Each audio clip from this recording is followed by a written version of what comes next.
Parliament has been such an incredible experience. I've not only seen myself grow through speaking abilities, research and formulating arguments, but I've got to see my friends and those that I've just met grow so significantly. It's sort of like seeing, you go into your first debate and you see a group of people so nervous when they get up to speak and they're shaking and they don't really know what to say.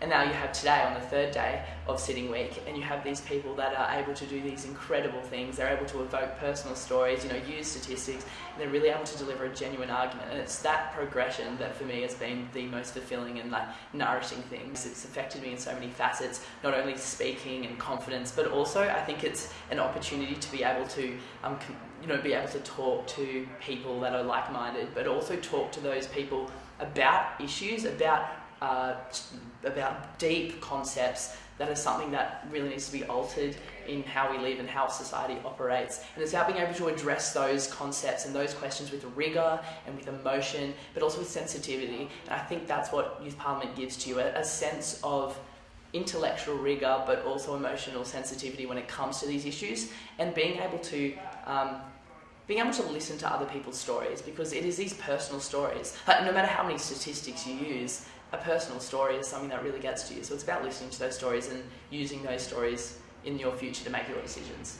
Some of the big challenges are building resilience and tolerance very, very quickly, especially when it comes to chamber and the different environment that it evokes. I'm often used to either public speaking or debating, where you have a quiet audience that are willing to listen. But in the chamber, it can be a little bit more cutthroat, where you're having people interject, although it's in a positive and it's in a way that's attempting to stimulate your arguments. It can be something that's a bit overwhelming at first. So for me, one of the biggest challenges has been able to build this impervious sort of character to these interjections, which can often be rude but funny. But it's about getting over those and still being able to deliver your cause.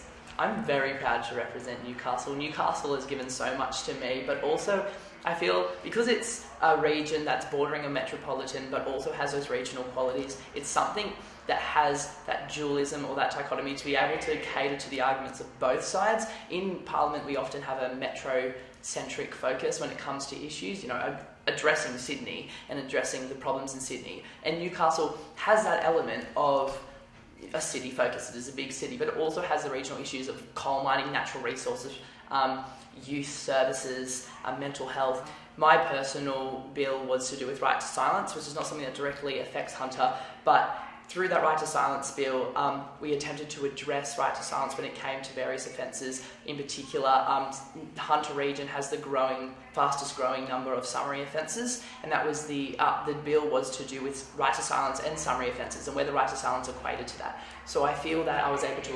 to use the quantitative and qualitative sort of characteristics of Newcastle and apply that to how I saw my bills. And that also came up through the Regional and Rural Affairs Bill to do with Newcastle and coal mining and a surfactant on coal trains to be able to protect that dust. So I believe I have advocated for that. My advice would be to give it everything you can, apply for all leadership positions, speak in the chamber on the first day, interject, have fun, and really engage with the program, engage with the people and engage with the ideas. It is a program of ideas, it's a program of people, and it's always about using an apolitical basis, expressing your ideas in such a way that represents your community, of course yourself, and to formulate a policy of youth and how youth wish to be perceived in the public and what we really want. So engage, it would be my tip.